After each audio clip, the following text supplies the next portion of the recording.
اللهم صل على محمد وعلى آل محمد كما صليت على إبراهيم وعلى آل إبراهيم إنك حميد مجيد. اللهم بارك على محمد وعلى آل محمد كما باركت على إبراهيم وعلى آل إبراهيم إنك حميد مجيد. أعوذ بالله من الشيطان الرجيم. بسم الله الرحمن الرحيم.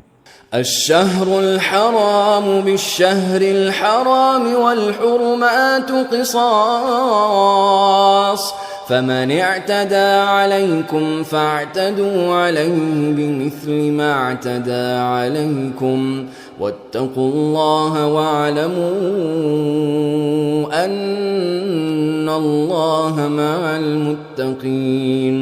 وأنفقوا في سبيل الله ولا تلقوا بأيديكم إلى التهلكة وأحسنوا إن الله يحب المحسنين.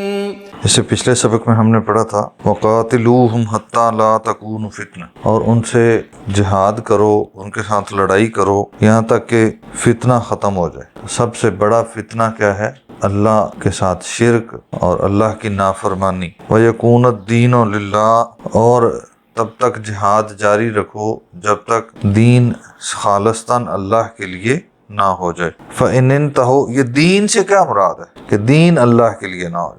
نظام اس کائنات میں، اس دنیا میں جب تک اللہ کا نظام قائم نہ ہو تب تک جہاد جاری رکھو۔ فَإِنِ انتهوا، پس اگر وہ باز آ جائیں اپنی شرارتوں سے، فَلَا عُدْوَانَ إِلَّا عَلَى الظَّالِمِينَ، تو پھر ان کے ساتھ کوئی دشمنی نہیں سوائے ان کے جو ظالم ہوں۔ الشہر الحرام بالشہر الحرام، حرمت والے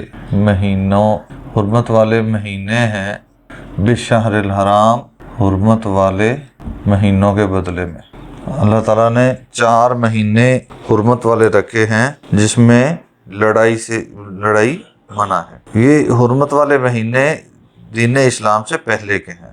مشرکین مکہ بھی ان مہینوں کا احترام کرتے تھے، لیکن وہ اپنی مرضی کے مطابق ان مہینوں کو آگے پیچھے کر لیتے تھے۔ جب ان کو ذاتی ضرورت ہوتی لڑائی جھگڑے کی تو وہ اس مہینے کو کینسل کر کے تو کسی اور مہینے کی طرف لے جاتے اور اس میں وہ لڑائی کر لیتے۔ تو اللہ تعالیٰ نے یہاں پہ یہ اجازت دی ہے کہ اگر جو اصلی حرمت والے مہینے ہیں ان کا احترام آپ کے دشمن نہیں کرتے، وہ آپ پر لڑائی جھگڑے کی طرف آپ کو مجبور کر دیتے ہیں، تو پھر آپ بھی اس مہینے کی حرمت کی خاطر بیٹھے نہیں رہو، پھر آپ ان کو اس کا جواب دو۔ والحرمات قصاص، اور حرمتوں کا بدلہ ہے۔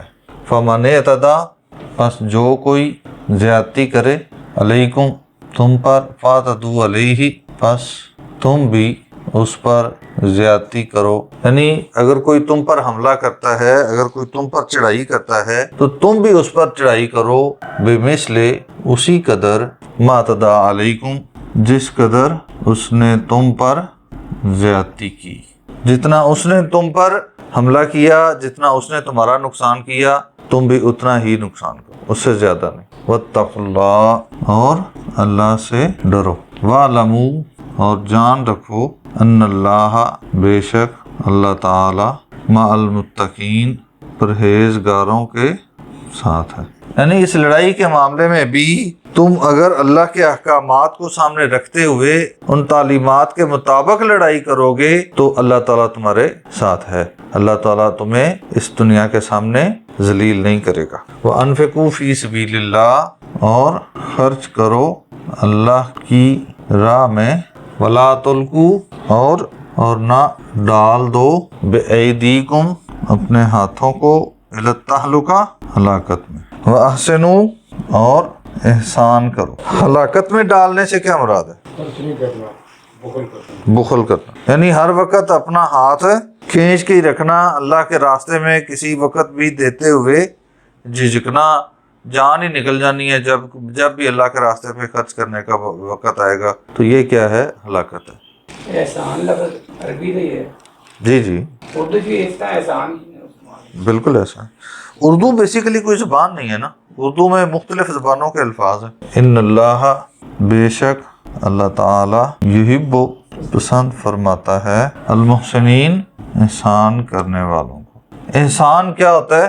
کسی بھی معاملے میں جو چیز آپ کے ذمے ہے آپ اس سے بڑھ کر کسی کے ساتھ سلوک کریں، ہاں جی، تو یہ احسان ہے۔ جب تو تم کوئی چیز ملن دی امید نہیں، اوتھے دینا احسان ہے۔ اللہ تعالیٰ سمجھنے اور عمل کرنے کی توفیق عطا فرمائے۔